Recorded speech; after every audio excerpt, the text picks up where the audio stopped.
अध्याय 12 अस्वस्थता और प्रयाण। सन 1891 के आसपास जुरी अनसुया जी से बड़ी गुफा जानकी कुंड पर आ जाने के पश्चात गुरुदेव का जनसंपर्क बढ़ गया। परिणाम स्वरूप उनके भक्तों और श्रद्धालुओं की संख्या भी बढ़ती चली गई और उन पर विभिन्न आध्यात्मिक कार्यक्रमों एवं धार्मिक अनुष्ठानों में उपस्थित होने का दबाव बढ़ गया। वे भक्तों के प्रेमपूर्ण आग्रह को अस्वीकार नहीं कर पाते थे। लोक कल्याणकारी आयोजनों में अति व्यस्तता का प्रभाव उनके स्वास्थ्य पर पड़ने लगा। उन्हें उदर कष्ट और दमा सताने लगे। सन 1949 के प्रारंभ में उनके पेट में एक बड़ी सी गांठ हो गई, जिसके कारण उन्हें असह्य दर्द रहता था, लेकिन वे उसे निकलवाने के लिए सहमति नहीं देते थे। अक्टूबर 1949 में जब वे राजकोट पहुँचे, तब उनके प्रेमी संत श्री प्रकाशानंद जी बापू गोडिया स्वामी को उनके स्वास्थ्य में भारी गिरावट देखकर बहुत दुख हुआ। उन्होंने गुरुदेव से स्वास्थ्य की ओर विशेष ध्यान देने की प्रार्थना की और इस हेतु 2 वचन लिए। वे थे, पहला, केवल सूखी रोटी लेने के बजाय उसके साथ उबली सब्जी भी पाएंगे। यदि गांव देहात में भ्रमण करने के दौरान सब्जी ना मिले तो मूंग की दाल लेंगे, और यदि वो भी ना मिले तो उस दिन इस वचन से छूट रहेगी। तथा दूसरा, मुंबई जाकर पेट की गांठ का इलाज कराएंगे। गुरुदेव ने उनकी दोनों बातें स्वीकार कर लीं। राजकोट के उनके अनुयायी उन्हें मुंबई ले गए, जहां डॉक्टर बालिगा ने उनका स्वास्थ्य परीक्षण किया। परीक्षण में उनके पेट में एक बहुत बड़ी गांठ होना पाई गई। डॉक्टरों ने गांठ निकलवाने की सलाह दी, परंतु गुरुदेव इसके लिए तैयार नहीं हुए। अगले ही दिन वे गोरेगांव में अपने शिष्यों को दर्शन का लाभ देकर ट्रेन से सिरोंज मध्य प्रदेश के लिए निकल पड़े। परंतु इस यात्रा में बीच के ही किसी स्टेशन में उतरकर अज्ञातवास में चले गए। 6 माह पश्चात जब अज्ञातवास से बाहर आए तो काफी स्वस्थ नजर आए। मुंबई के उक्त अल्प प्रवास के दौरान डॉक्टर छबिल भाई को लगा कि गुरुदेव को पढ़ने में कठिनाई होती है। अतः उन्होंने मुंबई के प्रसिद्ध नेत्र चिकित्सक डॉक्टर जवेरी से उनकी आँखों की जांच कराई। जांच में उनकी आँखों का पावर -6 होना पाया गया। डॉक्टर छबिल भाई ने तुरंत उनके लिए एक चश्मा बनवाया। तभी से गुरुदेव ने चश्मा पहनना शुरू किया। दिसंबर 1950 में चित्रकूट में आयोजित प्रथम नेत्र यज्ञ में सेवा देने के लिए आए अपने भक्तों को गुरुदेव ने जानकी कुंड में अपनी गुफा दिखाते हुए कहा, मेरे लगभग 150 वर्ष ऐसी ही गुफाओं में बीते हैं। जब तक मैं इनमें रहा तब तक मुझे कोई बीमारी नहीं हुई। जब से बाहर तुम लोगों के साथ अधिक समय तक रहने लगा हूँ, तब से ये खांसी 25-30 साल से लग गई है। 15-20 साल से बुखार भी आने लगा है। गुरुदेव का मानना था कि एकांतवास एवं मौन काष्ठ से बीमारियां चली जाती हैं। उनके कथनानुसार नैसर्गिक शुद्ध स्थान में प्राणवायु के प्राकृतिक गुणधर्म शुद्ध रहते हैं और इसलिए बीमारी दूर हो जाती है।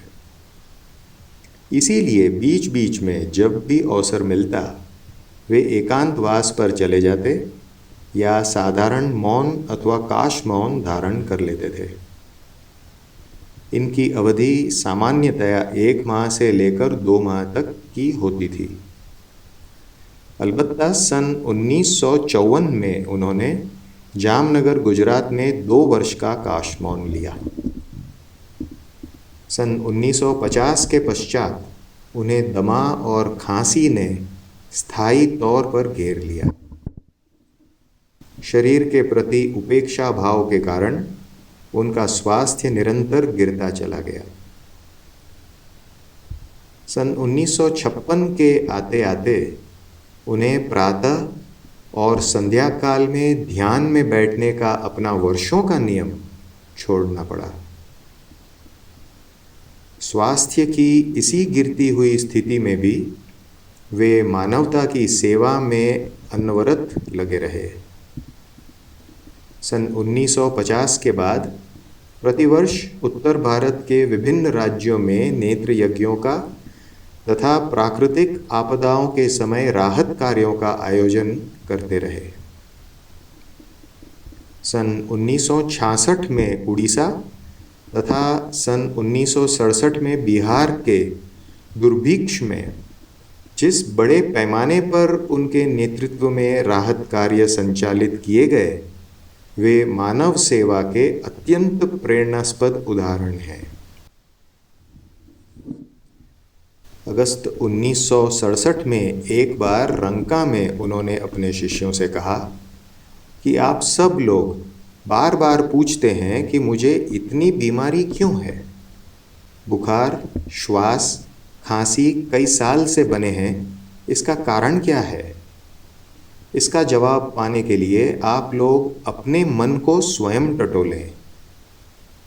तदुपरांत सांकेतिक भाषा में उन्होंने यह व्यक्त किया कि उन्हें एकांत में निर्द्वंद्व होकर तपश्चर्या और साधन करने का अवसर नहीं मिलता तथा किसी भी एक भक्त का निमंत्रण स्वीकार करने पर बाकी भक्त भी अपना निमंत्रण स्वीकार करने के लिए दबाव डालते हैं, जिसे उन्हें संकोचवश स्वीकार करना पड़ता है।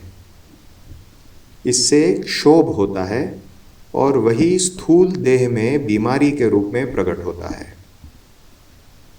आगे उन्होंने ये कहा कि कोई भी बीमारी संकल्प भ्रष्टता और संयम भ्रष्टता के कारण ही पैदा होती है। इसलिए मैं बार बार कहता हूँ कि मुझे एकांत में थोड़ा तो छोड़ो, 24 घंटों में मुझे कम से कम 4 घंटे तो अकेले रहने दो। इस प्रकार रात दिन 24 घंटे घिर कर रहने से जीवन शक्ति का ह्रास होता है, चित्त ऊब जाता है और शरीर गलता जाता है।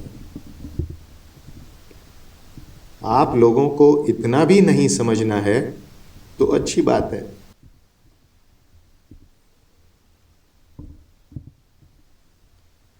पिछोर नेत्र यज्ञ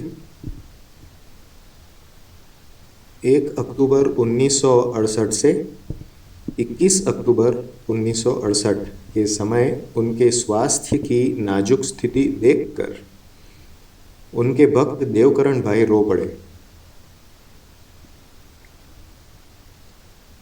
उनके आर्त निवेदन पर गुरुदेव नेत्र यज्ञ संपन्न हो जाने पर जांच और इलाज के लिए मुंबई जाने के लिए सहमत हो गए। वहां उन्हें भाटिया अस्पताल में भर्ती कराया गया। जांच में उनका हृदय बढ़ा हुआ और बायां फेफड़ा खराब होना पाया गया। वे अस्पताल में 40 दिन तक भर्ती रहे। स्वास्थ्य में सुधार होने पर उन्हें पूर्ण विश्राम के लिए विमान द्वारा वेल्लोर ले जाया गया। वहां कुछ समय बिताने के बाद उन्होंने विदिशा नेत्र यज्ञ 19 जनवरी 1969 से 31 जनवरी 1969 में शामिल होने की इच्छा व्यक्त की। इसलिए भक्तजन उन्हें विदिशा ले गए। विदिशा नेत्र यज्ञ उनकी स्थूल शारीरिक उपस्थिति वाला आखिरी नेत्र यज्ञ साबित हुआ। नेत्र यज्ञ की पूर्णाहुति के पश्चात वे अस्वस्थता की हालत में ही पुष्कर पहुंचे। पुष्कर में उन्होंने एक दिन एक नाई को बुलाकर मुंडन कराया और शिखा भी निकलवा दी। जो जनेऊ पहने थे उसे भी पुष्कर सरोवर में विसर्जित कर दिया। 5 घरों से रोटियां मंगाकर उन्हीं का भोजन किया। बाद में खिन्न स्वर से बोले, नरम स्वास्थ्य के कारण मैं विधि निषेध का पालन नहीं कर सकता हूं, इसलिए हे प्रभु, आज मैं सारे नियमों को छोड़ रहा हूं। बाद में बोले, साधु समाज पहले मुझे परमहंस जी कहता था, परंतु सच्चा परमहंस तो मैं आज बना हूं। देखो, शिखा, सूत्र, नियम सभी बंधनों का आज त्याग कर दिया।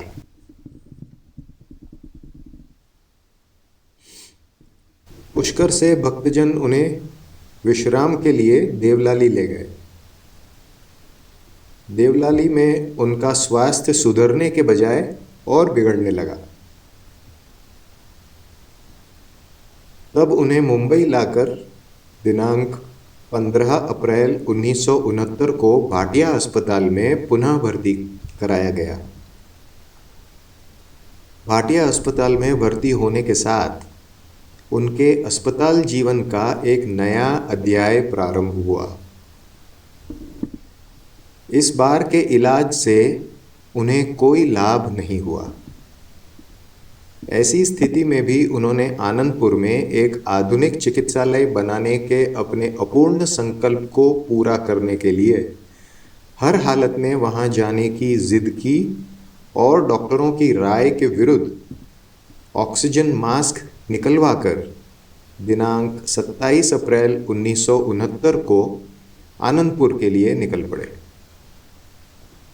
वहां उन्होंने अगले दिन अर्थात दिनांक 28 अप्रैल 1969 को चिकित्सालय की शिलान्यास विधि संपन्न कराई। ऐसा लगता है कि उन्हें कुछ ऐसा आभास हो गया था कि वे चिकित्सालय का निर्माण कार्य पूर्ण होता नहीं देख पाएंगे। अतः उन्होंने उसी दिन अलग से अपने प्रिय भक्त और सद्गुरु सेवा संघ के ट्रस्टी श्री रामदास गोकाणी राम भाई से हाथ में जल लेकर चिकित्सालय का निर्माण कार्य पूरा करने का संकल्प कराया। इस संकल्प को चिरस्मरणीय बनाने की दृष्टि से ही चिकित्सालय का नाम श्री सद्गुरु संकल्प चिकित्सालय रखा गया है। आनंदपुर तक के धूल भरे कच्चे रास्ते की यात्रा और असहनीय गर्मी के कारण उनकी हालत बहुत बिगड़ गई। उन्हें उपचार के लिए उसी दिन शासकीय जिला चिकित्सालय विदिशा लाया गया और वहां मुंबई से डॉक्टर नथवाणी को बुलाकर उनकी देखरेख में पुनः मुंबई ले जाया गया। मुंबई में उनका स्वास्थ्य स्थिर हो जाने पर उन्हें पूर्ण विश्राम के लिए मई 1969 में बेंगलोर ले जाया गया। वहां वे 4 माह तक श्री राम मिल्स के गेस्ट हाउस में रहे।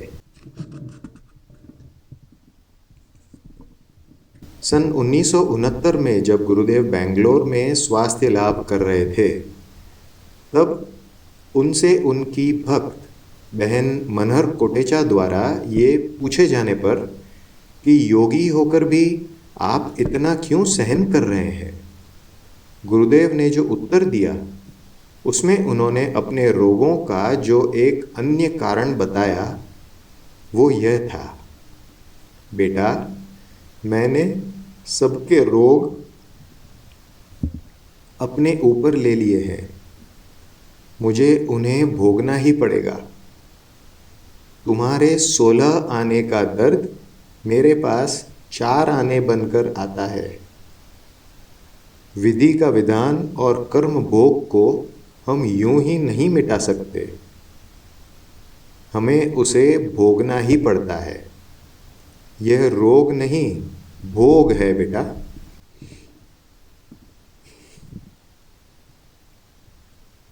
मार्च 1969 में गुरुदेव ने अपनी डायरी में दमू बहन से लिखवाया, सन 1862 से मैंने सदैव प्रभु से प्रार्थना की कि वे पराये कष्ट, शारीरिक कष्ट मुझे प्रदान करें। संभव है ये उसी प्रार्थना का परिणाम हो, और अभी भी ऐसी ही प्रार्थना करता हूँ। उन्होंने अपनी स्वरचित एक प्रार्थना में भी यही भाव व्यक्त किया है। प्रभु, नहीं मैं शुभ गति इच्छुक, नहीं मोक्ष की मुझको चाह, नहीं सिद्धि अणिमादिक चाहता, नहीं स्वर्ग में है विश्वास। यही अभिलाषा प्राणी मात्र के मानस में हो सुख आभास। भले भोग लूं कष्ट सबों के, हों उनके दुखों का नाश। बेंगलोर में वातावरण सब प्रकार से अनुकूल होने के बावजूद गुरुदेव के स्वास्थ्य में कोई विशेष सुधार नहीं हुआ। दिनांक 29 अगस्त 1969 को अचानक उन्हें हृदयघात हुआ और वे उससे संभले भी नहीं थे कि अगले दिन 30 अगस्त 1969 को तीव्र पक्षाघात हुआ। उस समय उनके कक्ष में 4-5 डॉक्टर मौजूद थे। वे सब देखते रह गए। उन्हें तुरंत एक नर्सिंग होम में ले जाया गया। वहाँ 8 दिन रखने के बाद उन्हें पुनः मुंबई लाया गया। इस बार देवकरण भाई के निवास पर ही उनका इलाज किया गया। स्थिति में कुछ सुधार हो जाने पर सितंबर 1969 के प्रारंभ में उन्हें मफतलाल हाउस पुणे ले जाया गया। वहाँ उनकी देखभाल के लिए मुंबई के डॉक्टर बाबूभाई घेलानी को रखा गया। बीच बीच में मुंबई से विशेषज्ञ डॉक्टर पुणे जाकर उन्हें देखते रहते थे। पक्षाघात के पश्चात वे स्वयं कुछ खा पी सकने की स्थिति में नहीं रहे। उनकी स्थिति देखकर एक दिन अरविंद भाई उनके दोनों हाथ पकड़कर बोले, बाबा अब ये बिस्तर छोड़ दो,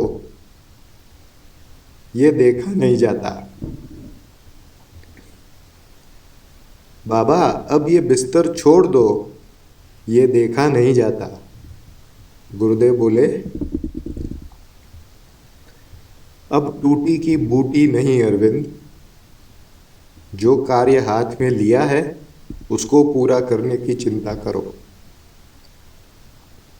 मैं सदा तुम्हारे साथ ही हूं अरविंद, तुम्हारा कल्याण को।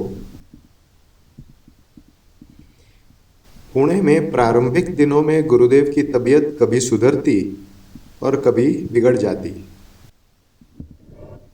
परंतु बाद में वो बिगड़ती चली गई। अतः उन्हें मुंबई में ही रखने का निश्चय किया ताकि ज़रूरत पड़ने पर विशेषज्ञों की सेवाएं तत्परता से उपलब्ध हो सकें। उन्होंने मुंबई में नवनिर्मित सूर्य अपार्टमेंट में अपने प्रिय भक्त राम भाई श्री रामदास गोकर्णी द्वारा खरीदे गए फ्लैट में, जो तब खाली था, रहने की इच्छा व्यक्त की। अतः उन्हें वहीं ले जाया गया। चैत्र शुक्ल रामनवमी के दिन सुबह से ही उन्हें पेट में असह्य पीड़ा शुरू हो गई। उस दिन सूर्य अपार्टमेंट के बाहर एकत्र हुए भक्तों को उनके दर्शन कराने के लिए उन्हें गोद में उठाकर बाहर लाया गया। लौटते समय उन्होंने दोनों हाथ जोड़कर कुछ ऐसे भाव से विदा मांगी मानो अपने प्रियजनों से उनकी ये विदाई की भेंट हो। और वस्तुतः ये भेंट भक्तों से उनकी अंतिम सार्वजनिक भेंट सिद्ध हुई। त्रयोदशी दिनांक 19 अप्रैल 1970 को दिन में 2 और 3 बजे के बीच राम भाई के हाथ में अपना हाथ रखकर और मैं जाता हूँ राम कहकर उन्होंने शरीर छोड़ दिया। उनकी इच्छा के अनुरूप उनका अंतिम संस्कार श्री रामधाम पुष्कर में किया गया। मंगल मंदिर खोलो दयामय, मंगल मंदिर खोलो, नाम मधुरतम रट्यो निरंतर, शिशु सह प्रेमे बोलो, दिव्य तृषातुर आव्यो बालक, प्रेम अमीरस डोलो, मंगल मंदिर खोलो दयामय, मंगल मंदिर खोलो। जय गुरुदेव।